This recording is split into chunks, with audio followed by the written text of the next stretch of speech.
নেই রাজনীতিতে আন্তর্জাতিকতা শেখানোর প্রক্রিয়া, নেই পার্টি ক্লাস, নেই পার্টির চিঠির কোনো গুরুত্ব। প্রকৃত কমিউনিস্ট বানানোর মতো শিক্ষিত মানুষও ক্রমেই হচ্ছে অবলুপ্ত। ভোটে পরাস্ত হয়ে সিপিআইএম দল নিজেরাই কি ধীরে ধীরে আদর্শচ্যুত হয়ে গেছে? আর নিজেদের অজান্তেই মানুষও কি নিঃশব্দে সিপিআইএম দলের কাছ থেকে সরে গেছে?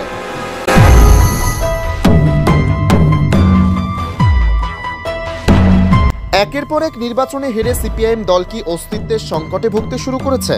যে সিপিআইএম দল একটা সময় ত্রিপুরা ও পশ্চিমবঙ্গে দাপিয়ে বেরিয়েছে, যাদের দাপটে ঘোড়া গাধা এক ঘাটে জল খেতে বাধ্য হয়েছে, যাদের তথাকথিত সাংগঠনিক শক্তির অহংকার বিরোধী দল বিশেষত কংগ্রেস দলকে পরিযায়ী পাখি বলেই ব্যঙ্গ বিদ্রুপ করতে হামেশাই শোনা যেত, তারাই নাকি আজ ক্ষমতা হারিয়ে আত্মসমীক্ষা বা পরাজয়ের কারণ অনুসন্ধান করতে পারছে না। পরপর দুবার ক্ষমতা হারানোর পর দিন দিন যেভাবে কর্মী সংখ্যা কমছে, তাতে প্রচণ্ড কর্মী সংকটে ভুগছে সিপিআইএম দল।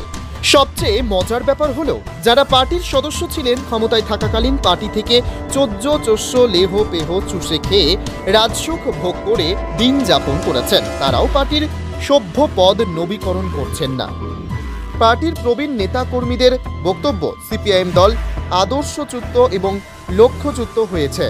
ঐতিহ্যশালী সিপিআইএম দলটি কিভাবে রাজনৈতিক চেতনা, বুদ্ধিবৃত্তির অনুশীলন এবং মেধা চর্চা থেকে সরে এসে একটি শুকনো পার্টিতে পরিণত হয়েছে, তা দলের প্রবীণ নেতাদের কাছে প্রচণ্ড বেদনাদায়ক হয়ে রয়েছে। অথচ নেতাদের কি ভুল হচ্ছে? কেন মানুষকে আকর্ষণ করা সম্ভব হচ্ছে না?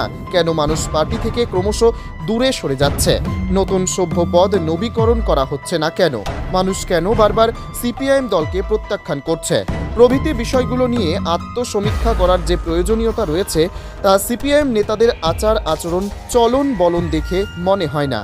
প্রতিটি নির্বাচন হেরেই একের পর এক মনগড়া কাহিনী বা অজুহাত খাড়া করে নেতারা দিব্যি খোশ মেজাজেই দিন যাপন করছেন। প্রসঙ্গত উল্লেখ্য যে সিপিআইএম দল যখন ক্ষমতায় ছিল, তখন প্রতি মাসে পার্টির ক্লাস করা হতো। প্রকৃত কমিউনিস্ট বানানোর প্রক্রিয়া চালু ছিল দলের শিক্ষা চর্চার মাধ্যমে কর্মী তৈরি করার প্রচেষ্টা।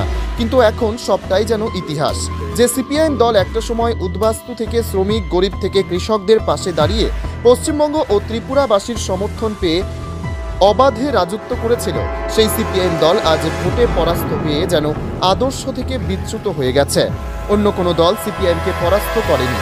সিপিআইএম যেন নিজেরাই ধীরে ধীরে নীতি আদর্শ থেকে সরে গিয়েছে।